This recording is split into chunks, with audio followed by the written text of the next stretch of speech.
주님 안에서 항상 기뻐하라. 내가 다시 말하노니 기뻐하라. 말씀 가슴에 새겼으면 좋겠습니다. 여러분, 계란이 먼저입니까? 닭이 먼저입니까?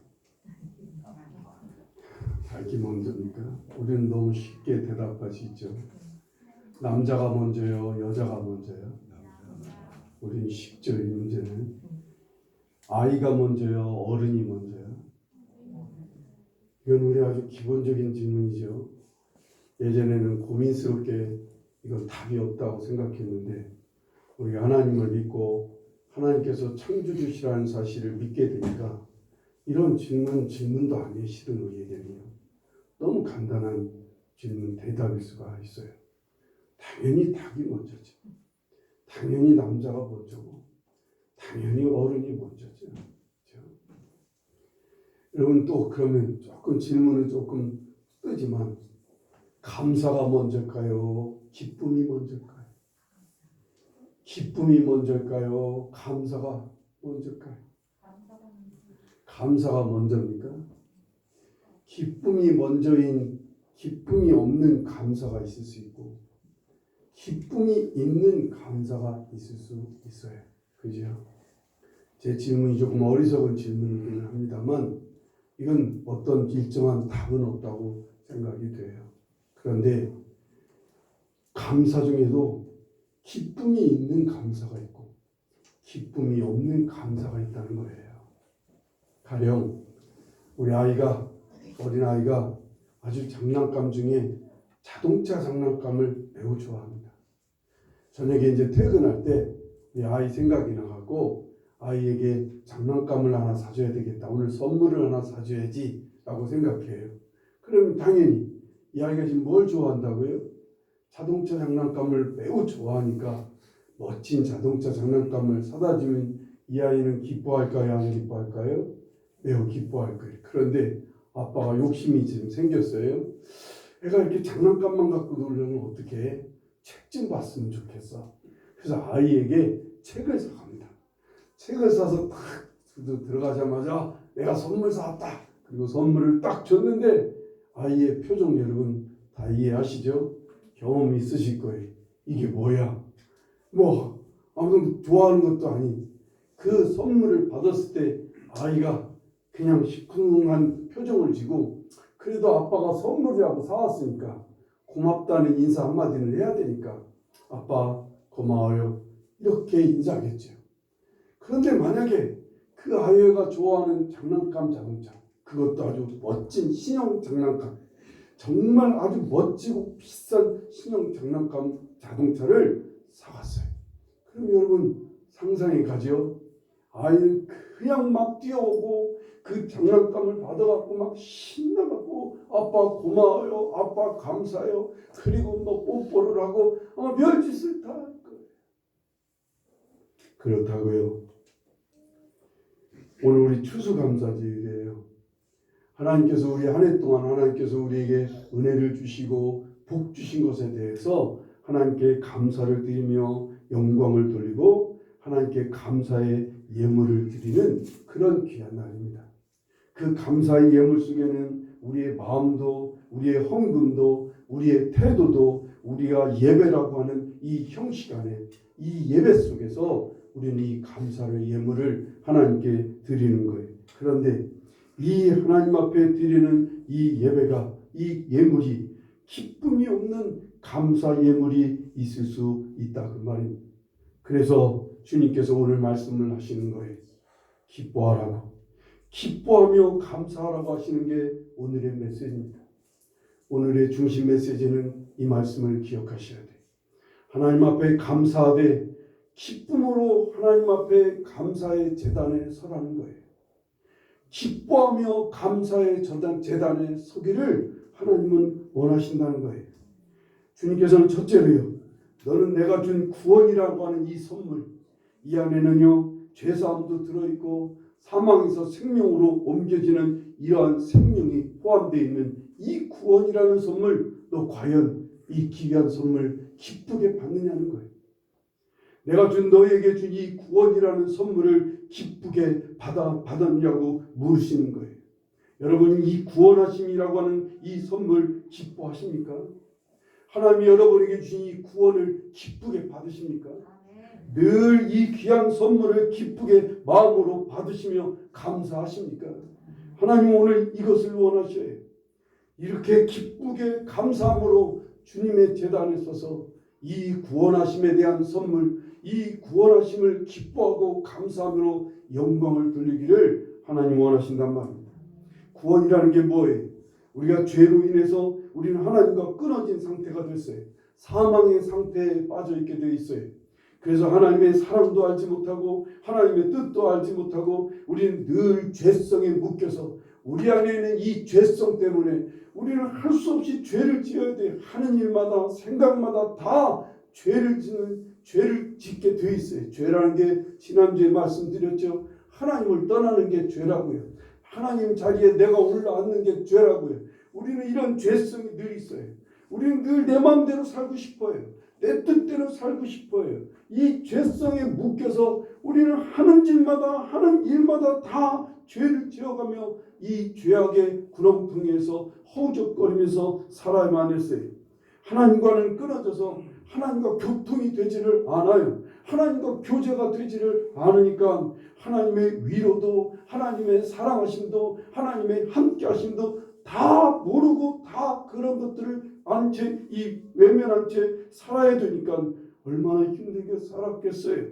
이런 우리를 위해 주님께서는 이런 나의 죄값을 치러주시기 위해 예수님이 십자가에 피 흘려 죽어주셨어요. 그래서 우리의 죄값을 다 치러주시고 우리의 죄성을 예수님이 십자가에 못 박혀 죽으실 때 같이 못 박혀 죽게 하셨다 그 말입니다. 예수님은 우리의 죄의 권세를 사망의 권세를 예수님이 밟아버리셨어요. 사망의 권세를 갖고 있는 게 누구예요? 악한 마귀라고요. 악한 마귀의 머리를 깨뜨리고 이기셔서 드디어 우리로 예수 그리스도를 믿기만 하면 우리는 하나님 앞에서 이 죄의 권세에서 벗어나 사망의 권세에서 벗어나 누구든지 하나님 앞에 설 수 있게 되어 있어요. 그리고 예수 그리스도께서 생명이 되셔서 우리 가운데서 함께 하나님과 교제할 수 있게 하나님과 교통할 수 있게 하셨어요. 주의 말씀을 듣기도 하고 내가 주님께 기도할 수 있게도 하고 하나님께서 나에게 뭔가 감동하시기도 하시고 나는 하나님께 응답하기도 하고 이러한 삶을 사는 거 이게 구원인 거예요. 지난주 한 죄 많은 여인이 예수님 발에 눈물을 뚝뚝 흘리며 그 눈물을 닦아내고 그리고 거기에 향유를 부어드렸다고 그랬어요. 이 여인은요 주님으로 인해서 죄 사함을 받고 하나님과의 막힌 것이 열렸어요. 이게 너무나 기뻤어요. 이게 너무나 감격스러웠던 거예요. 이제까지는 죄 많은 여인이라고 하는 그것 때문에 자기의 죄 때문에 감히 하나님을 바라보지도 감히 하나님 앞에 설 수도 없이 하나님과 꽉 막혀있는 상태에서 더 무겁고 힘들었다고요. 그런데 주님으로 말미암아 죄사함을 얻고 나니까 예수 그리스도의 그 속에서 죄사함을 얻고 나니까 마음에 하나님이 열리기 시작하는 거예요. 하나님이 보이기 시작하는 거예요. 하나님과 교통이 이루어지는 거예요. 그게 너무나 감격하고 기뻐서 감사함으로 향유를 부어드렸다 그 말입니다. 주님 앞에서 항상 기뻐할 수 있는 이유가 바로 이것인 거예요. 예수님께서 우리를 사망에서 생명으로 옮겨 주셨어요. 그리고 우리는 하나님과 불화했는데 하나님과 화평케 되었습니다. 우리는 하나님을 모르고 하나님의 손길도 하나님의 사랑도 하나님의 은혜도 모르고 살아서 영혼이 늘 메마르고 기갈하게 살아왔는데 예수 그리스도로 말미암아 우리가 구원을 받아 이제부터는 하나님을 알고 만지고 경험하고 하나님을 느끼며 하나님의 은혜를 받고 사는 그런 사람이 됐다 그 말입니다. 오늘 바울 사도는 감옥에서 이 고백을 하고 있어요. 자신은 늘 기뻐한다고 하는 거예요. 감옥이라고 오늘날에 있던 감옥이 아니라 예전의 감옥은 정말로 힘들고 어려운 최악의 고통스러운 장소가 감옥이었어요. 그런 감옥 안에서도 그는 늘 기뻐하고 항상 기뻐한다는 거예요. 너희도 그렇게 주 안에서 항상 기뻐하라고 하시는 거예요. 베드로도 외치는 거예요. 베드로도 베드로전서 1장 8절 9절 말씀을 보면 예수를 너희가 보지 못하였으나 사랑하는도다. 이제도 보지 못하나 믿고 말할 수 없는 영광스러운 즐거움으로 기뻐하니 믿음의 결국 곧 영혼의 구원을 받음이라. 구원받았음을 그는 기뻐한다고. 오늘 여기에 기뻐한다는 얘기는 베드로가 기뻐한다는 이 기뻐한다는 단어의 원어를 보면 아갈리오라고 하는 단어를 썼어요. 크게 너무나 큰 기쁨을 표현할 때 아갈리오라는 단어를 써요. 오늘 여기 바울 사도가 빌립보 4장 4절에 표현했던 항상 기뻐하라 할 때 이 기뻐하라는 단어는 카이로라는 단어예요. 그냥 평범하게 기뻐하는 거예요. 근데 베드로는 자기의 구원받았음에 인해서 하나님을 즐거움으로 기뻐하는데 큰 기쁨으로 하나님께 기뻐함으로 영광을 돌리고 있는 것을 보게 됩니다. 하박국서 3장 17절 18절 말씀을 보세요. 비록 무화과 나무가 무성하지 못하며 포도나무에 열매가 없으며 감람나무에 소출이 없으며 밭에 먹을 것이 없으며 우리의 양이 없으며 외양간에 소가 없을지라도 나는 여호와로 말미암아 즐거워하며 나의 구원의 하나님으로 말미암아 기뻐하리로다. 나를 구원하시는 하나님, 구원의 하나님으로 말미암아 나는 기뻐한다는 거예요. 하나님은 오늘 여러분에게 이 기쁨의 기쁨을 안고 하나님 앞에 감사의 제단에 오르기를 하나님 원하시는 거예요. 나를 구원해 주신 하나님 앞에 감사하며 정말로 기뻐하며 하나님께 감사를 드리는 거예요. 이 정말 구원이라는 선물이 나에게 기쁨의 선물이긴 합니까? 그래서 감사합니까? 불행히도 많은 성도들이 오늘 이 구원이라고 하는 이 선물을 자꾸만 한쪽으로 밀어내는 거예요. 그리고 대신 무엇을 자꾸 말해요? 세상의 영광과 세상의 물질과 세상의 성공과 세상의 쾌락과 세상에서 뭔가 좀 우쭐하고 세상에서 높아지고 이런 것들만 구하고 이런 것들만 붙들고 감사하려고 한단 말이에요. 정작 하나님이 주신 이 구원이라고 하는 놀라운 선물, 하나님이 주신 놀라운 이 귀한 선물은 완전히 지쳐놓고 엉뚱한 것을 감사하려고 하니까 여러분 이 우리의 양이 가득 차기를 기다리는데 이게 몇 년이나 기다려야 이 진짜 감사가 될 수 있는 거예요. 여러분 내 포도나무에 포도가 가득하게 맺힐 때까지는 얼마나 기다려야 돼요. 내 인생에 이런 일이 몇 번 있느냐고요. 우리는 그래서 하나님 앞에 이걸 감사하려고 하니까 이런 감사를 기다리니까 일평생 감사할 일이 몇 번 없다는 거예요. 정말 하나님 앞에 감사함으로 설 수가 없어요. 그냥 형식적으로 마지 못해서 그냥 때가 되니까 하나님 앞에 감사하는 것뿐이지 진짜 우리가 바라고 원하는 것에 대해서 감사하려고 하니까 우리의 삶은 언제나 보면 우리의 양이 없어요. 내가 만족할 만큼 양이 차 있지를 않아요. 내가 만족할 만큼 내 포도원에는 포도가 왕성하지를 않아요. 내가 만족할 만큼 내 밭에 내 논밭에는 곡식이 풍성하지를 않아요. 올해 같으면요. 올해는 코로나 바이러스 때문에 우리 너무 많은 제약 속에서 여태까지 이런 경험 없는 정말 이런 어려움을 겪어본 적이 없잖아요. 이렇게 아무리 경제적으로 살아보려고 애를 쓰는데도 이건 경제적으로 살아볼 수가 없게 막히고 제재받고 어렵게 되니까 이런 일이 어디 있느냐고요. 하나님이 우리에게 원하시는 것은 그런 것을 보고 그런 것 갖고 하나님 앞에 감사함으로 서기보다 그것도 감사할 일이지만 하나님 앞에 하나님이 원하시는 것은 우리에게 주신 이 구원을 기뻐하라는 거예요. 우리에게 부어주신 이 놀라운 구원을 기뻐함으로 하나님 앞에 감사의 제단에 서서 하나님께 감사의 영광을 돌리기를 원하신다 그 말입니다. 하나님이 이것을 기쁘게 받으시는 거예요.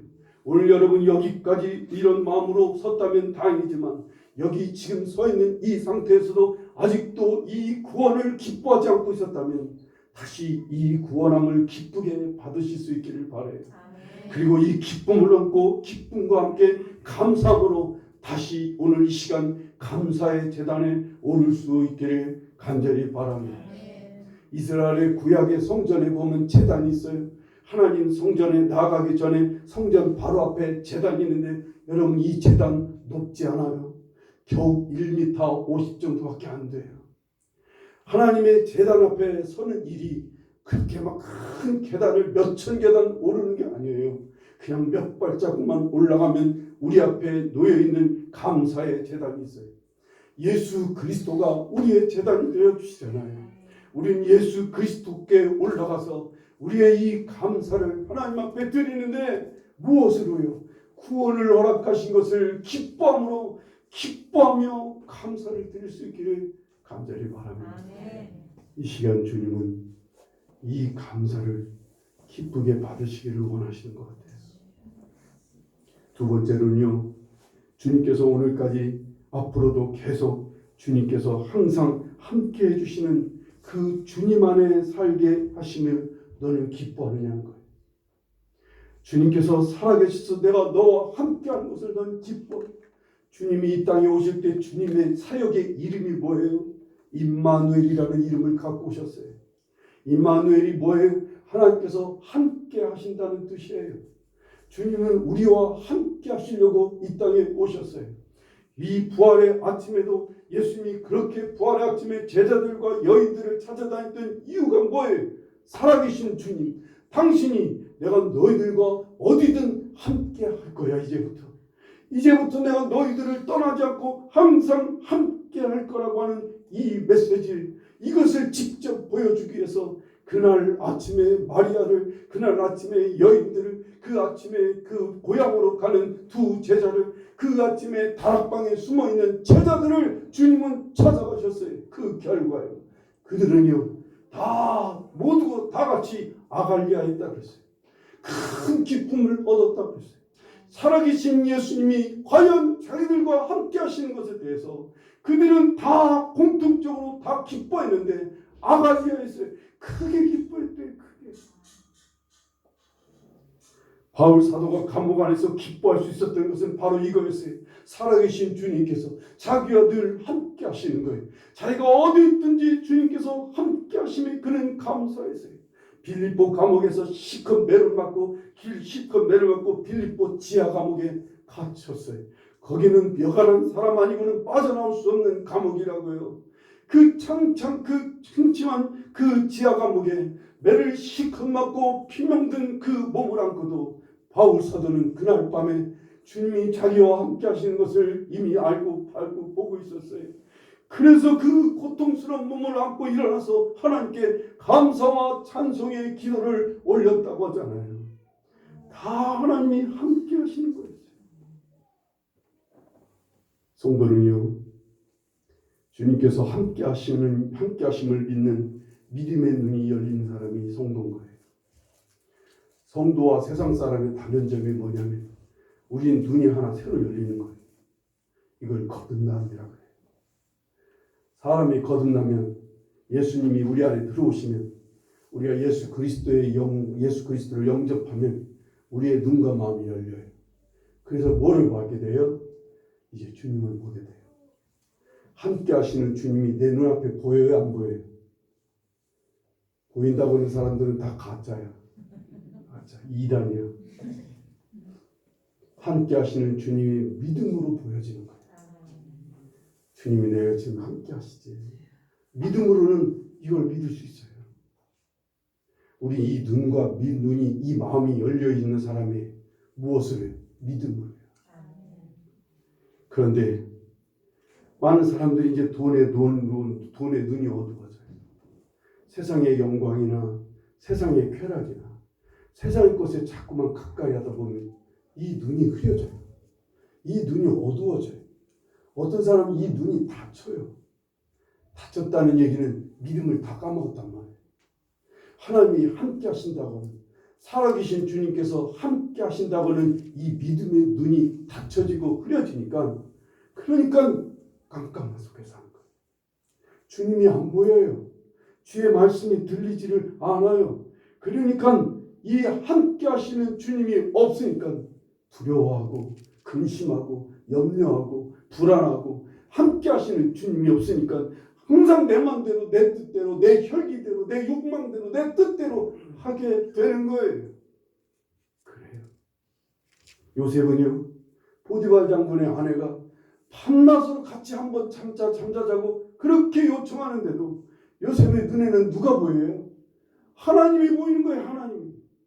하나님이 늘 함께 하신다는 것을 믿게 되니까, 늘 하나님이 함께 하시니까 어떻게 하나님 앞에서 그런 짓 할 수 있겠느냐고 뛰쳐나와요. 그런다고요. 여러분, 그가 감옥에 들어갈 때 얼마나 억울했겠어요.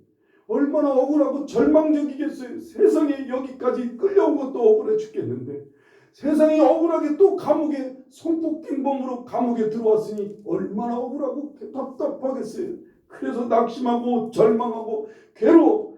그럴 수가 없는 거예요. 왜? 여기 지금 하나님이 함께 하시는데, 내가 어떻게 하나님 앞에서, 나 같은 사람 구원해 주신 하나님 앞에서 내가 이렇게 고개 받고 이 절망에 빠지고 슬퍼하고만 있을 수 있냐는 거예요. 요셉은 그래서 벌떡 일어나 하나님 함께 하시는 일 바라보고 삶을 여전히 변함없이 밝게 살았던 거예요. 오늘 우리도 마찬가지예요. 주님이 나와 함께 하시는 거예요. 그 주님은 나와 함께 하시기 위해서 부활하신 분이에요. 그 주님은 나와 늘 함께 하시기 위해서, 내가 어디를 가든 무엇을 일을 하든 주님은 나를 떠나지 않고 항상 함께 하신단 말이에요. 그런 주님을 내 눈이 열어서 볼 수 있게 주님은 그렇게 이 눈이 항상 열려 있기를 원하시는 거예요. 그래서 주님은요, 우리를 돈에 눈이 멀지 않도록 어쩔 때는 돈을 멀게 만드셔요. 그랬던 사람한테는 돈을 거둬가시는 사람들이 있어요. 여러분, 이 중에 돈이 없는 사람들은 다 그런 사람들이에요. 돈에 눈이 멀 사람이기 때문에 주님께서 돈을 아예 가까이 하지 않게 하실 수가 있어요.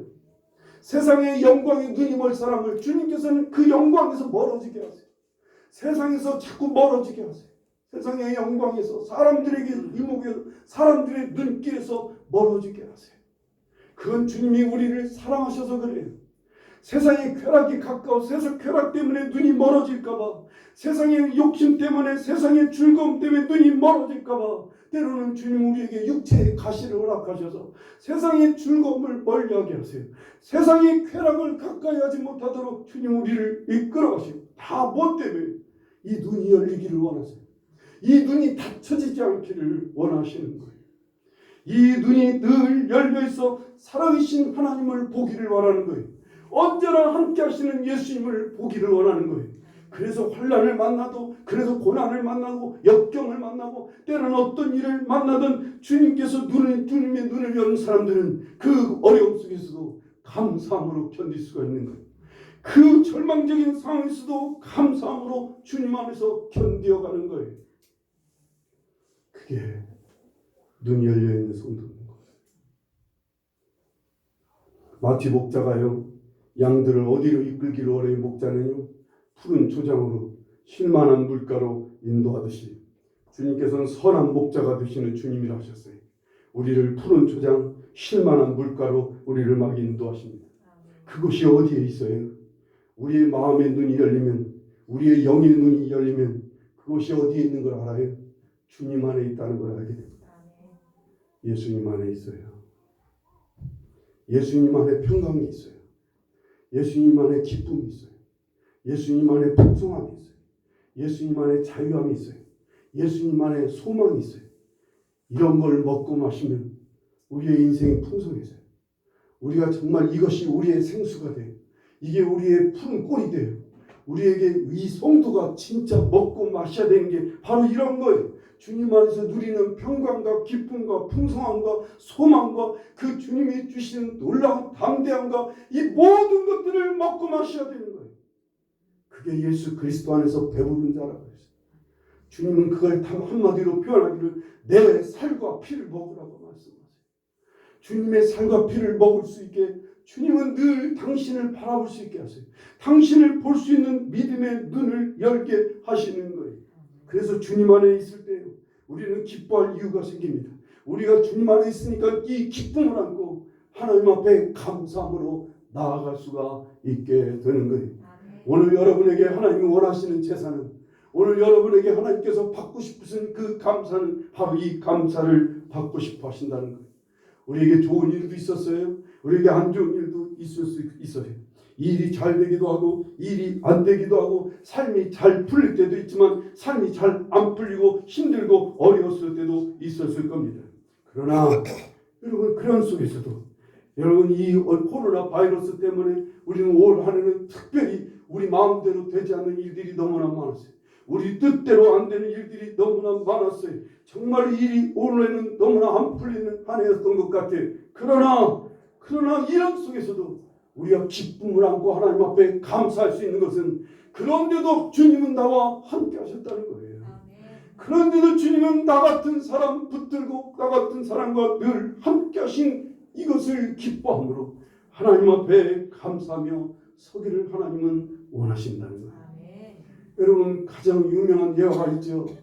어느 한 사람이 사업에 실패하고 절망에 빠져서 바닷가에 가서 이제는 죽어야 되겠다 그런 생각하고 바닷가에 앉아서 물끄러미 바닷가를 모래가를 걷고 있는데, 세상에 자기 앞에 발자국이 두 사람이 걷는 발자국이 선명하게 새겨지는 거예요. 그래서 이게 뭔가 하고 봤더니 그 두 발자국 중에 하나는 자기 발자국이고 하나는 주님의 발자국이 두 개가 다 그 모래사장에 새겨져 있는 거예요. 그런데 한참 갈 때 보니까 자기가 가장 힘들고 어려울 때 보니까는 그때는 발자국이 하나밖에 없는 거예요. 그래서 이 사람이 막, 보세요 주님, 내가 이러니 얼마나 힘들었겠어요. 내가 이럴 때 주님이 나와 함께 해주시지 않고 이때는 나 혼자 걷게 했는데, 그러니 주님이 얼마나 내가 힘들고 어려웠는데요. 그랬더니 그 발자국 자세히 좀 보라고 가만히 봤더니 그 발자국이 누구 발자국이에요? 예수님의 발자국이었던 거예요. 자기는 어디 있을까요? 자기는 예수님 등에 엎여 있었어요. 네가 어렵고 힘들 때는 내가 너를 업고 이 길을 걸었노라 말씀하신다지. 그 장면을 보고 이 사람이 하나님 앞에 엎드려 회개하고, 정말로 주님, 나 같은 사람 이 어렵고 힘들 속에 주님이 나를 업고라도 함께 하신다는 것에 그는 감격하고 기뻐하며 새롭게 삶을 막 힘있게 살게 됐다지요. 바로 그래요. 주님은 이것에 대해서 여러분에게 감사의 제사를 받고 싶으신 거예요. 시편 23편을 한번 볼까요? 좀 길지만 여러분, 이게 여러분의 고백이라고 믿고 시편 23편 1절서부터 마지막 절까지 다 같이 한 목소리로, 이건 내가 하는 고백입니다. 여러분 한 사람 한 사람이 스스로 하나님 앞에 하는 고백이라고 믿고 우리 시편 23편을 함께 같이 봉독해 봅니다. 여호와는 나의 목자시니 내게 부족함이 없으리로다. 그가 나를 푸른 불밭에 누이시며 쉴만한 물가로 인도하시는도다.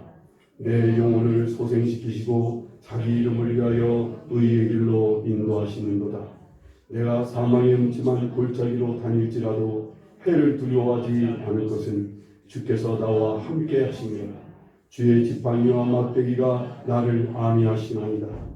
주께서 내 원수의 목전에서 내게 상을 차려주시고 기름을 내 머리에 부으셨으니 내 잔이 넘치나이다. 내 평생의 선하심과 인자하심이 반드시 나를 따르리니 내가 여호와의 집에 영원히 살리로다. 아멘. 오늘 우리 주님이 함께 하심을 믿고 마음을 열고 기쁘게 우리 앞에 하나님 앞에 감사함으로 영광 돌릴 수 있기를 간절히 바랍니다.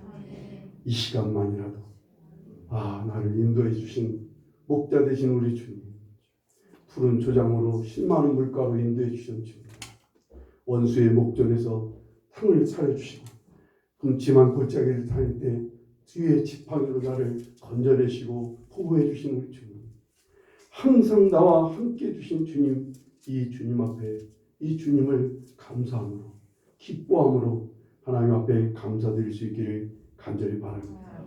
오늘 여러분과 저는 이 감사의 제단에 서 있습니다. 모두 한 마음으로 기뻐하시고 기뻐하며 감사의 제사를 드릴 수 있기를 바라요. 기억하십시오. 첫째는 우리에게 허락하신 이 구원하심을 기뻐하며 감사할 수 있기를 바랍니다.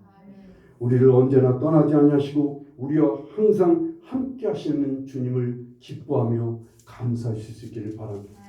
이 시간 우린 이런 준비 없이 나왔을지 모르지만 이 시간만이라도 우리 이 두 가지를 놓고 하나님 앞에 감사함으로 영광을 돌릴 수 있기를 간절히 바랍니다. 기도하시겠습니다.